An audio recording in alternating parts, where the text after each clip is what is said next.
ये अल हसन एकेडमी के साथ हम डिस्कस कर रहे थे चैप्टर नंबर 8 जो कि अल्हम्दुलिल्लाह हमारा कंप्लीट हो चुका है। आज हम chapter number 9 that is transport जो कि 9th बायोलॉजी का लास्ट चैप्टर है। आप लोगों की बहुत ज़्यादा सपोर्ट और अल्लाह के फजल करम से हम अपने लास्ट चैप्टर तक पहुँचे हैं, ठीक है। इसमें कुछ मेजर कंसेप्ट्स हैं जो कि हम आपके साथ डिस्कस करेंगे। तो उसमें फ़र्स्ट जो मेजर कंसेप्ट था that is transport in plants. उसमें हम water and ion Uptake, transpiration, transport of water and transport of food को डिस्कस करेंगे।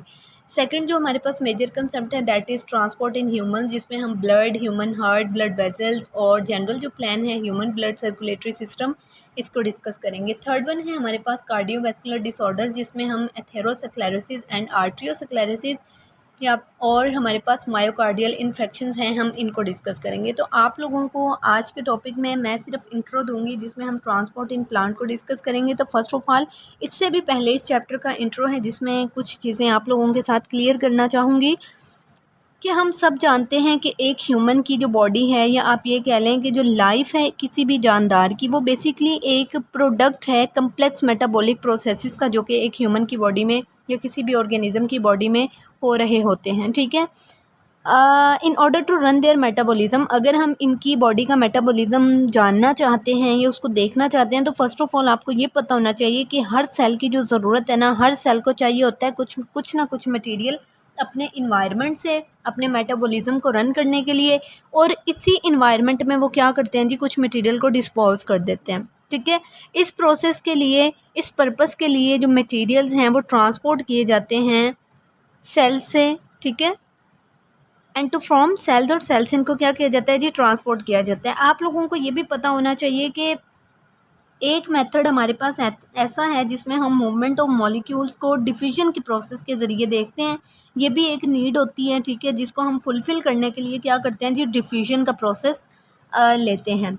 इसमें क्या होता है, डिफ्यूजन का एक ऐसा प्रोसेस होता है जो कि ज़्यादा टाइम लेता है, ज़्यादा टाइम कंज्यूमिंग प्रोसेस होता है मटेरियल्स को सॉल्यूशन के अंदर डिफ्यूज़ करने में, वो भी सिर्फ फ्यू इंचेस तक, ठीक है। ट्रांसपोर्ट ऑफ मटेरियल्स के लिए डिफ्यूजन ठीक है, डिफ्यूजन सिर्फ और सिर्फ ज़्यादातर जो है यूनिसेलुलर ऑर्गेनिजम्स में या फिर आप ये कह लें कि सिंपल मल्टी सेलुलर ऑर्गेनिजम्स में ही प्रेजेंट होता है या उन्हीं में ही काम करता है, क्योंकि जो यूनिसेलुलर और सिंपल मल्टी सेलुलर जो ऑर्गेनिजम्स होते हैं ना, उनकी जो बॉडी होती है उनका डायरेक्ट कांटेक्ट होता है या फिर बहुत ज़्यादा क्लोजली आप कह लें कि डायरेक्ट नहीं तो क्लोजली कांटेक्ट होता है इन्वायरमेंट के साथ, इसलिए इसमें ये सिंपल डिफ्यूजन का प्रोसेस जो है वो काबिल कबूल है।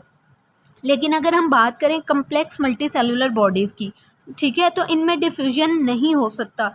इनके लिए, इनके ट्रांसपोर्ट ऑफ मटेरियल के लिए कोई ना कोई कंप्रीहेंसिव सिस्टम चाहिए, ठीक है। ट्रांसपोर्ट के लिए कोई भी कंप्रीहेंसिव या फिर कम्प्लेक्स सिस्टम चाहिए हमारे पास। क्यों? क्योंकि इनके जो बॉडी सेल्स होते हैं ना, इनकी बॉडी के जो सेल्स होते हैं वो बहुत ज़्यादा या तो अपार्ट होते हैं, मतलब कि दूर होते हैं, या फिर उनका कोई रिलेशन ही नहीं होता इन्वायरमेंट से, ठीक है। अगर होता भी है तो बहुत दूर तक। तो इस तरह की जो बॉडी होती है ना, उनको कंप्रीहेंसिव सिस्टम की नीड होती है। आप जानते हैं कि जो सेल होते हैं वो प्राइमरी साइट होते हैं मेटाबॉलिक प्रोसेस के लिए, इसी वजह से they are regarded as the unit of life, इसी वजह से हम इनको क्या करते हैं, ज़िंदगी की इकाई का नाम देते हैं, ठीक है। तो यहाँ पे चलें जी, हम देखते हैं ट्रांसपोर्ट इन प्लांट में बात कर लें तो आप लोग जानते हैं कि प्लांट में फर्स्ट ऑफ ऑल जो ट्रांसपोर्ट होती है वो वाटर की है, और वाटर जो है ये एक इसेंशियल और वाइटल रोल प्ले करता है किसी भी प्लांट की ज़िंदगी में, ठीक है। ये बहुत ज़रूरी होता है फोटोसिंथेसिस के लिए, टर्गर के लिए, मतलब कि उनका जो टर्गर प्रेशर होता है प्लांट की बॉडी का उसको मेंटेन करने के लिए। अच्छा जी, अब ना सिर्फ फोटोसिंथेसिस और टर्गर को मेंटेन करने के लिए वाटर ज़रूरी है, बल्कि सेल के अंदर डिफरेंट जो एक्टिविटीज़ हो रही होती हैं वो भी वाटर मॉलिक्यूल्स की प्रेजेंस में होती हैं, ठीक है।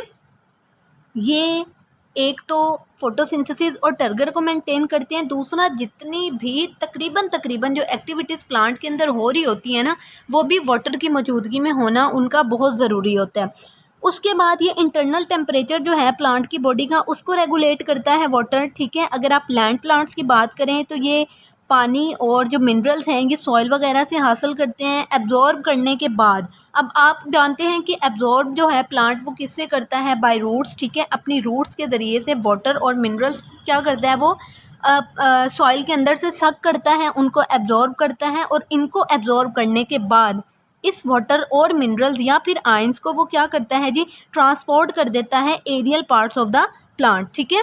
प्लांट की बॉडी के जो एरियल पार्ट्स मतलब कि शूट सिस्टम होता है वहाँ पे क्या करता है जी, ट्रांसपोर्ट कर दिया जाता है ये वाटर और मिनरल्स, ठीक है। इसी तरह अगर आप फूड को देखें तो फूड जो है हमारे पास फोटोसिंथेसिस के प्रोसेस के ज़रिए पत्तों में बनती है, ठीक है। Photo mean light and synthesis to make food, मतलब कि लाइट की मौजूदगी में और पानी की मौजूदगी में पत्तों के अंदर तैयार होने वाली खुराक के प्रोसेस को हम क्या कहते हैं, फोटोसिंथेसिस कहते हैं, ठीक है। ये जो खुराक है बनने के बाद ये भी ट्रांसपोर्ट कर दी जाती है other parts of the body, ठीक है। प्लांट की ही दूसरे जो हिस्से होते हैं प्लांट की बॉडी के एरियल पार्ट्स, उनको ट्रांसपोर्ट की जाती है और इसको यूटिलाइज कर लिया जाता है और इसको स्टोर कर लिया जाता है, ठीक है। अगर हम यहाँ पे लैंड प्लांट्स की बात करें तो जितने भी हमारे पास ज़मीनी पौधे हैं, ज़मीन पे पाए जाने वाले पौधे, ठीक है, उनमें कम्प्लेक्स वेस्कुलर सिस्टम डिवेल्प होते हैं। वेस्कुलर सिस्टम हम कहते हैं जाइलम और फ्लोएम टिश्यूज़ को, ठीक है।